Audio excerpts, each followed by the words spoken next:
Chaos isn't an emergency. It's the default state of a world built on shifting narratives, collective hysteria, and institutional fragility.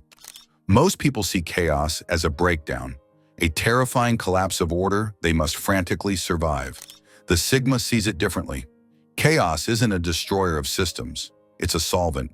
It melts away the weak, the fake, the over-leveraged structures, revealing the bare, unadorned bedrock of reality beneath. For the man with an invincible mind, chaos isn't a threat.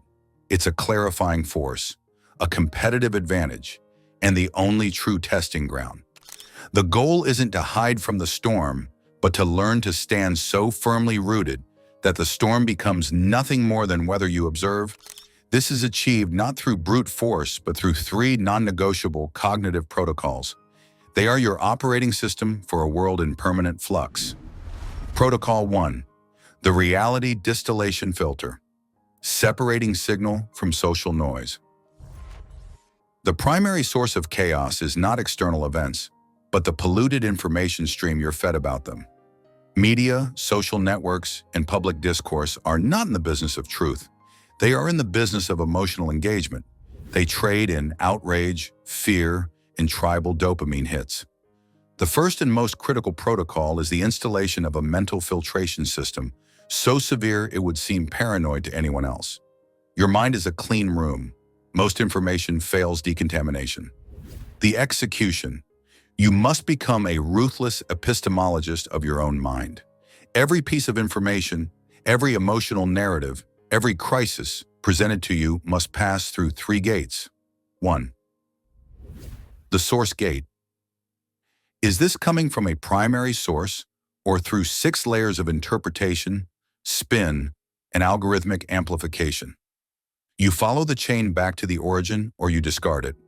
News is not a primary source. A government document, a corporate earnings report, or a peer-reviewed study is. 2. The incentive gate. What does the speaker gain from me believing this? Is it attention, money, political power, compliance? Never listen to the what until you've identified the why. A story about societal collapse sells subscriptions. A pundit's outrage drives clicks. Your colleague's gossip seeks alliance. Identify the incentive, and you instantly see the distortion in the message. 3. The utility gate. Does this information require me to do something actionable or just to feel something reactive? If it only prompts fear, anger, or anxiety without a clear personal action item, prepare, learn, avoid, invest, it is social noise. It is psychological taxation. You delete it. This protocol means you will often be uninformed about the latest moral panic or trending outrage. This is not ignorance. It is deliberate cognitive hygiene. While the herd is whipped into a frenzy by manufactured storms, you are conserving 90% of your mental energy for analyzing the real weather patterns, the slow tectonic shifts in economics, technology, and human behavior that actually matter. Protocol 2. The Internal Sovereignty Pact. Your emotions are not contagious. Chaos seeks a host. Its primary vector of transmission is emotional contagion, the unconscious mirroring of the panic, fear, or anger of the people around you. The crowd feels an emotion, and the individual's nervous system, craving tribal belonging, syncs to it. This is biological hacking. The second protocol is the unilateral declaration of your emotional sovereignty. You sign a pact with yourself. My internal state is a domestic affair. No external event, no person's mood, and no collective hysteria gets a vote. The discipline. This is practiced in the micro moments. When someone approaches you with frantic energy, your first physiological response is desynchronization. You consciously slow your breathing, deepen your voice, and physically still your movements. You do not match their tempo. You establish your own. You respond to panic with a question, not a reaction. What is the specific, factual problem? You respond to anger with silent observation, not defensiveness. You are not being passive. You are being a non-conductive material. The emotional lightning seeks a ground, and you are offering only insulated calm. From the psychology. This works because you have decoupled your self-worth and safety from external validation or collective approval. Your peace is not dependent on the world being peaceful. It is dependent on your own disciplined stewardship of your focus. You understand that feeling the crowd's fear doesn't make you safer. It makes you stupid. It clouds the judgment you need to navigate the actual situation. By refusing emotional contagion, you create a bubble of operational clarity around yourself. In this bubble, you can think. Protocol 3, the Antifragility Loop. Stress as an information input. Most things are fragile. They break under disorder. Some things are robust. They withstand it. But the pinnacle is antifragility, the property of systems that gain from stress, disorder, and volatility. Your mind must become anti-fragile. Chaos, therefore, is not a thing to be endured, but a data-rich environment from which to learn and adapt.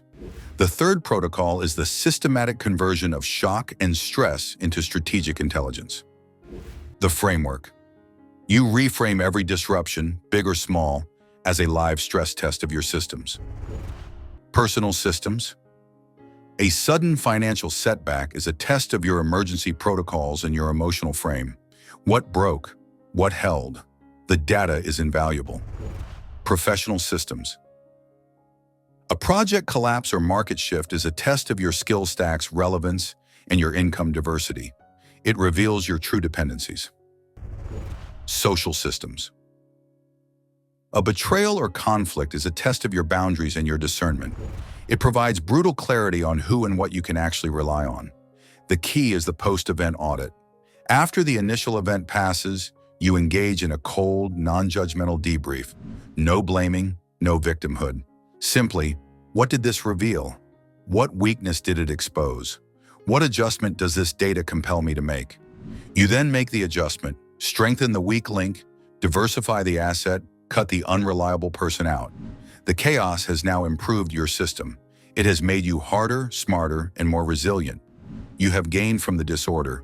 You have metabolized chaos into competence. An invincible mind is not one that never registers the chaos.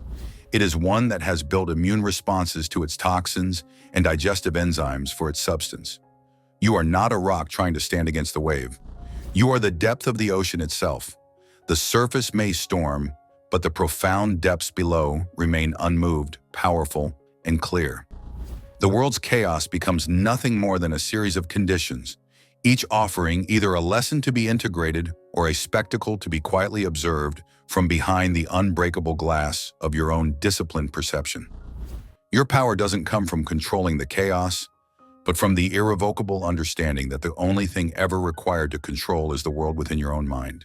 To see the practical, daily behaviors that naturally stem from this invincible mindset, the specific things a Sigma will never allow to breach his peace. It is the tactical enforcement of this strategic philosophy,